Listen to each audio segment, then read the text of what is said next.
പ്രിയ സജ്ജനങ്ങളെ, സദനമസ്കാരം. ഏകാത്മതാ സ്തോത്ര പഠനത്തിൽ ശ്രീനിവാസ രാമാനുജനെക്കുറിച്ചുള്ള നമ്മുടെ പഠനം തുടരുകയാണ്. 1914 മാർച്ചിൽ അദ്ദേഹം ഇംഗ്ലണ്ടിലേക്ക് പുറപ്പെട്ടു. ഇംഗ്ലണ്ടിലെത്തിയ അദ്ദേഹത്തെ പ്രൊഫസർ നെവില്ലെ തൻ്റെ കാറിൽ പ്രൊഫസർമാരായിരുന്ന കേംബ്രിഡ്ജിലെ ഹാർഡിയെയും ലിറ്റിൽ വുഡിൻ്റെയും അടുത്തെത്തിച്ചു. മദ്രാസ് സർവകലാശാലയും മദ്രാസ് ഗവർണറും ചേർന്ന് അദ്ദേഹത്തിൻ്റെയും കുടുംബത്തിൻ്റെയും ചെലവിനുള്ള വ്യവസ്ഥകൾ ചെയ്തു. ആദ്യം നെവില്ലയുടെ കൂടെയും പിന്നീട് ഹാർഡിയുടെ താമസ സ്ഥലത്തിനടുത്തുമാണ് ശ്രീനിവാസ രാമാനുജൻ താമസിച്ചത്. സസ്യാഹാരം സ്വയം പാചകം ചെയ്തും പൂജകൾ നടത്തിയും അദ്ദേഹം ഭാരതീയ സംസ്കാരത്തെ പാലിച്ചു. ബാക്കി സമയം മുഴുവൻ ഉന്നത തലത്തിലുള്ള ഗണിത ചർച്ചകളും എഴുത്തുമായി കഴിഞ്ഞു. 5 വർഷം 3 സഹപ്രവർത്തകരും ചേർന്ന് എഴുതിയ ഗണിത പ്രബന്ധങ്ങൾ ഇന്നും ലോകത്തെ അത്ഭുതപ്പെടുത്തുന്നു. ആദ്യമായി രാമാനുജന്റെ കയ്യിലുണ്ടായിരുന്ന എല്ലാ നോട്ട് ബുക്കുകളും ഹാർഡിയും ലിറ്റിൽ വുഡും പരിശോധിച്ചു. അവയിൽ പുതിയ ഗണിത പ്രശ്നങ്ങളും സീരീസും സമവാക്യങ്ങളും ഉത്തരങ്ങളുമെല്ലാം ആധുനിക ഗണിതത്തിൻ്റെ പദ്ധതികൾക്കനുസരിച്ച് ചിട്ടയായിട്ട് എഴുതി. രാമാനുജൻ നിത്യേന പുതിയവ കണ്ടുപിടിച്ചു കൊണ്ടിരുന്നു. ആ പ്രതിപാദനന്റെ മസ്തിഷ്ക ഉപജങ്ങളെ അതേപടി പുറത്തു കൊണ്ടുവരാൻ അനുവദിച്ചുകൊണ്ട് ആ മഹാമനസ്കർ ഔപചാരിക വിദ്യാഭ്യാസം ഒട്ടുമില്ലാത്ത തങ്ങളുടെ അടിമരാജ്യത്തെ പൗരനായ ശ്രീനിവാസ രാമാനുജനെ എല്ലാവിധത്തിലും പ്രോത്സാഹിപ്പിച്ചു. സഹജ രീതിയിൽ അദ്ദേഹം രേഖപ്പെടുത്തിയതിനെ അവർ ആധുനിക രീതിയിൽ പകർത്തി എഴുതി ലോകത്തിന് പരിചയപ്പെടുത്തി. റോയൽ സൊസൈറ്റി, മാത്തമാറ്റിക്കൽ സൊസൈറ്റി മുതലായ ഉന്നതതല സംഘടനകളുടെ പ്രസിദ്ധീകരണങ്ങളിൽ ഈ രണ്ടുപേരും പകർത്തി എഴുതിയ ലേഖനങ്ങൾ ആവിഷ്കർത്താവായ ശ്രീനിവാസ രാമാനുജന്റെ പേരിൽ തന്നെ നിരന്തരം വന്നുകൊണ്ടിരുന്നു. രാമാനുജനും ഹാർഡിയും ലിറ്റിൽ വുഡും സഹകരിച്ചെഴുതിയ നിരവധി ഗണിത പ്രബന്ധങ്ങളും അക്കാലത്തുണ്ടായി.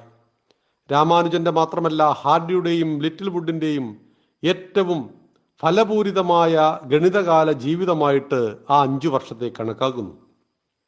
ലണ്ടൻ മാത്തമാറ്റിക്കൽ സൊസൈറ്റിയുടെ പത്രികയിൽ വന്ന ഒരു പ്രബന്ധത്തിന് കേംബ്രിഡ്ജ് സർവകലാശാല 1916 ശ്രീനിവാസ രാമാനുജന് BSc, ഇന്നത്തെ PhD നൽകി അദ്ദേഹത്തെ ആദരിച്ചു.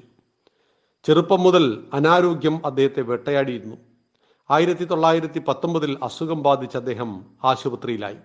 അപ്പോഴും അദ്ദേഹത്തിൻ്റെ ചിന്തയിൽ ഗണിതം മാത്രമേ ഉണ്ടായിരുന്നുള്ളൂ. ഹാർഡിയും രാമാനുജനും തമ്മിൽ ഗണിതം മാത്രമേ യോജിക്കുന്ന ഒരു മേഖലയായിട്ടുണ്ടായിരുന്നുള്ളൂ. തികഞ്ഞ നിരീശ്വരവാദിയും ജീവിതത്തിലും ഗണിതത്തിലും തികഞ്ഞ ചിട്ടപ്പടിക്കാരനുമായിരുന്നു ഹാർഡി. എന്നാൽ രാമാനുജനോ തികഞ്ഞ ഹിന്ദുധർമ്മ വിശ്വാസി, മഹാലക്ഷ്മി ഉപാസകൻ. തനിക്ക് നിത്യേന ഗണിത സമസ്യകൾ പറഞ്ഞു തരുന്നത് ദേവിയാണെന്ന് വിശ്വസിക്കുന്ന ആളുകൂടിയായിരുന്നു രാമാനുജൻ. 1920 രോഗം മൂർച്ഛിച്ചതിനാൽ അദ്ദേഹത്തെ കുടുംബ സംരക്ഷണത്തിലാക്കുവാൻ ഭാരതത്തിലേക്ക് അയച്ചു. ഭാര്യയും കൂടെ വന്ന് താമസിച്ചു. ക്ഷയരോഗമാണെന്ന ഇംഗ്ലണ്ടിലെ ഡോക്ടർമാരുടെ തെറ്റായ നിഗമനം മൂലം അക്കാലത്ത് മരുന്നില്ലാത്ത ആ രോഗം മരണകാരണമാകുമെന്ന തെറ്റിദ്ധാരണ എല്ലാവരിലും വളർന്നു. മദ്രാസ് സർവകലാശാല അദ്ദേഹത്തിന് വർഷം 250 പൗണ്ട് അനുവദിച്ചു. എന്നാൽ തനിക്കും കുടുംബത്തിനും 50 പൗണ്ട് മതിയെന്നും ബാക്കി തുക പാവപ്പെട്ട വിദ്യാർത്ഥികൾക്ക് സഹായധനമായി നൽകണമെന്നും അദ്ദേഹം സർവകലാശാലയോട് ആവശ്യപ്പെട്ടു. 1920 വരെ 1-ാം ലോകമായ മഹായുദ്ധം മൂലം കടൽ യാത്ര അപകടകരമായത് മനസ്സിലാക്കി. അങ്ങനെ രാമാനുജന്റെ തിരിച്ചുള്ള യാത്ര വൈകി. ജീവിതത്തിൽ അനേകം ദുരിതങ്ങളും തടസ്സങ്ങളും അനുഭവപ്പെട്ട രാമാനുജൻ മുഖത്ത് സദാ പുഞ്ചിരി വിരിയിച്ചുകൊണ്ട് അവയെ നേരിട്ടു. ആരോഗ്യലാഭം നേടാനും ചികിത്സയ്ക്കും വേണ്ടി തഞ്ചാവൂരിലേക്ക് പോകാമെന്ന് ഭാര്യ പറഞ്ഞപ്പോൾ താൻ ചാവ് ഊര്, മരിക്കാൻ നല്ല സ്ഥലം ഇതാണ് എന്ന് രാമാനുജന്റെ പ്രതികരണം. എന്തായാലും ഭാരതത്തെയും ശാസ്ത്രലോകത്തെയും കണ്ണീരിലാഴ്ത്തിക്കൊണ്ട് എല്ലാവരുടെയും പ്രാർത്ഥനകൾ നിഷ്ഫലമാക്കിക്കൊണ്ട് 1920 ഏപ്രിൽ 26 തൻ്റെ 32ാമത്തെ വയസ്സിൽ അദ്ദേഹം നമ്മോട് യാത്ര പറഞ്ഞു. അനന്തതയെ അറിഞ്ഞ ആ മനുഷ്യൻ എന്നായിരുന്നു അദ്ദേഹത്തിൻ്റെ ജീവചരിത്രത്തിൻ്റെ പേര്.